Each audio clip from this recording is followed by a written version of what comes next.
Ayyee harka fuunee kabajamtootaaf jaallatamtoota obboloota koo bakka garaagaraa teessanii kan viidiyoo kana daawwachaa jirtan hundumti keessan nageenyi koo kabajaaf jaalalaa isin haqa qabu isiniin jecha an obboleessa keessan Abdii Geetaachoo Abbabeeti. Arragaa Abdiin eessa jira naan jechuun keessan hin oolu. Dukkaan shaqaxaa yookaan suuqii tokko keessan jira. Suuqiin kun kan eenyuuti jechuun keessan namoonni beektan jechuun keessan hin hafu. Suuqiin kun kan obboleettii keenya Aishaati. Aishaa abbaa oleechaadha kan duraan viidiyoo isinii maxxanseenaan yeroo baay'ee deeggarsa gochaa fi turtanii. Guyyaa ayyaana Arafaa mana ishee deemeen ture. Deeggarsa natti ergame geessee jechaadha. Meeshaalee manaa wantoota irra ciisaniif waan uffatamu fi huccuu baagii tokko yookaan shaanxaa tokko geesseen ture jechaadha.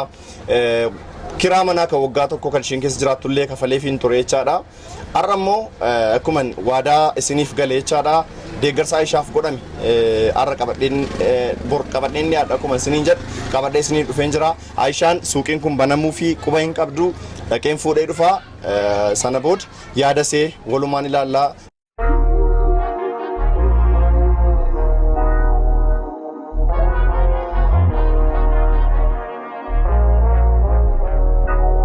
Ayyeniga Aisha abbaa oleechuun egaa torban sadii dura viidiyoo maxxansee kan isin deeggarsa gochaa fi turtanidha. Aisha jechuun immoo kan ilmaan yatiima afur guddistudha.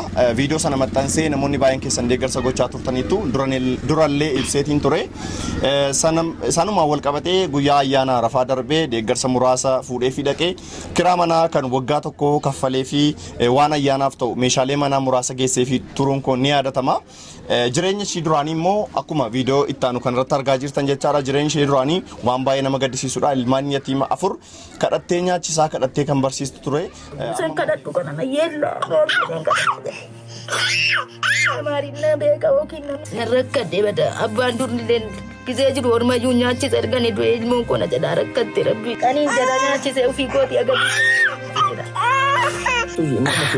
Mana keenya iyyuu nama nyaatee dhuga takka kadhachuun itti ofii kunas dandaqadda. Amma immoo deeggarsa singootaniin suuqii kana banneefi jirra jechaadha. Yaada isheerraa fudhan. Deeggarsi kun sii godhamuu isaatti mee maaltu sitti dhaga'ama? Badaan gammadee badaan dasnee gammadee badaa abdikoo. Gammadee bakka ergan guyyaan gaafa ati kana naa gootuuti gadi ba'ee sin beeku ijoolleen kootis firii ta'een tasnaannaayeen guddifataara waa tokko assaabiinna keessaa badee gammadee badaa gammadeen jedhee rakkadheen beeku guyyaa gaafasiiti. Boosee sin beektu? Takkaa boo'ee sin beeku assaabii waan ta'e achumaanan dhiisee na keessaa badee. Beeloftee sin beeku? Beelee sin beeku galata kee galata rabbii galata ijoollee achi gammachuudhaan hin jiraataara. Amma jireenya kee duraanii hin beekna. Ijoolleen baay'eenis hin beeku. Ijoollee sana caalammoo annatu arge qaamaan dhufee argee mana akkamii keessa akka jiraattu mana keellee siif qajeelchinee kiraa manaa kan waggaa tokko dheengadda sii kaffaleetan ture kan sichi jiraattu jechaadha. Rabbi si haa jiraachisuuti. Ijoollee kee mee akkamiin guddisuu barbaada? Haala kamiin jiraachisuu barbaada suuqii kana daldalattee? Suuqii kana qaraasisee tamaasisee guddisuun barbaada. Amma waan tokkomti nasabuun jiru giidoo rabbiitiin giidoo keessanii. Qaraayiseen tamaasiseen jiraadha. Akkuma dhageessan Aishaan miira bareedaa keessa jirti, gammachuu addaa keessa jirti jechaadha. Jireenya ishee duraanii hin beekna. Duraan mana ishee keessa mana isheetii namatu deemee sadaqaa fudhata. Amma immoo isheen magaalaa keessa deemtee sadaqaa fudhachuu iyyeellofti. Garuu ijoolleen si agabuu mana keessa bulu jechaadha. Waan baay'ee nama gaddisiisudha. Amma garuu sun hundi darbee kunoo ilma dhiiraa lamaa fi ijoollee durbaa lama qabdi. Ilmaan yatiima afur guddifti kophaa ishee mana kiraa keessa teessee jechaadha. Amma immoo deeggarsa sin gootanii jechaadha. Suuqiin kun banameefii jira. Kiraan manaa kan waggaa tokko kaffaleemeefii jira kan mana jireenyaa. Amma immoo suuqii kana seeraan daldalattee mana dhuunfaa ishee akka isheen ijaarrattu abdii guddaa irraa qaba. Anis nan hordofaanii boloonni koo bakka garaagaraa teessanii deeggarsa gochaa turtan ulfaadhaa rabbi isin irraa jaalatu jazaa keessan rabbi jannatal firdoosin isiniif haa deebisu isiniin jechuu malee homaa isiniin jechuu hin danda'u. Obboleewwan koo bakka garaagaraa teessanii Aishaaf jecha baay'ee dhiphataa turtan kunoo Aishaan amma jireenyi ishee boo'icharraa gara gammachuutti jijjiiramee jira.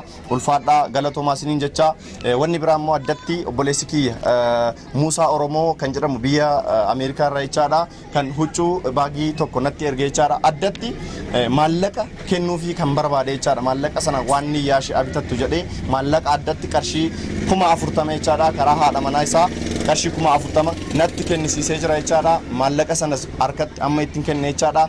kana malees immoo Aishaan qarshii galee firraa jechaadha wantoota tokko tokkoof qarshii 9,000 fayyadamtee jirti jechaadha kanarraan kanaaf immoo dheengaddas kiraa manaa kaffallee fi jirraa akkaawuntii ishee irrattis amma qarshii 10,000 ol seef ta'ee jira jechaadha yeroo ammaa kana akkaawuntii ishee irraa qarshii 10,000 ol kan isheen qabdu yoo ta'u 9,000 dhimma tokko tokko fayyadamtee jirti amma immoo qarshii 40,000 obboleessi keenya Muusaa Oromoo deeggarsa godheef harkatti akkanaa kennitu naan jedhee amaanaa waan naan jedheef jechaadha kun qarshii 20,000 kun 20,000 walitti qarshii 40,000 jechaadha harkatti Aishaadhaaf qaqqabsiiseen jira jechaadha mee obboloota koo kana si godhani mee naa galateeffadhu mee egaa akka garaan koo gammadee jannatul firdoosii na kennuu fi fayyaadhaan gammachuudhaan of gammadu anaa garuu amma fooqinaa ijaarsiftani kun suuqii jettani malee anaa fooqiidha kana jannatul firdoosii na kennuuf umuriin isaa hamma ardiin samiin taayataa waaraa galfatu jannatul firdoosii na kiraattis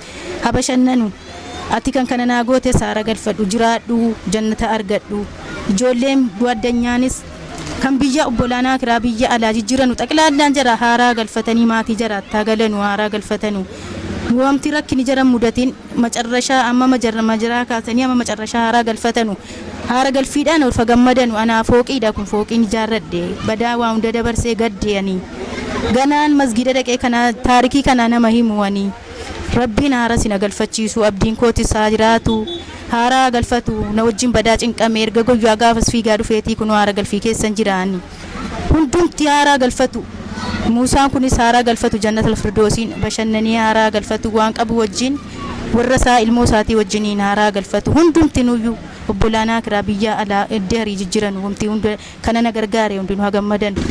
Ayyeen egaa obboloonni koo bakka garaagaraa teessanii viidiyoo kana daawwachaa jirtan obboleettii keenya Aishaaf deeggarsi godhame kana fakkaata jireenya ishee duraanii agartanii jirtu obboloonni koo bakka garaagaraa teessanii bira dhaabattan ulfaadhaa rabbi isinirraa haa jaalatu amaanaan keessan qaqqabee jira warri maallaqni itti naaf dhaqu jettanis qarshiin 40,000 harkatti galeefii jira akkaawuntii ishee irras 10,000 olti jira 9,000 ol immoo itti fayyadamtee jirti walumaa gala deeggarsi gootan guutummaa guutuutti Aishaa qaqqabee jira ulfaadha rabbi isinirraa haa jaalatu an Abdii Geetaachoo Abbabeen ture baay'een sin jaalladha baay'een sin kabajaa yeroo gaarii galatooma.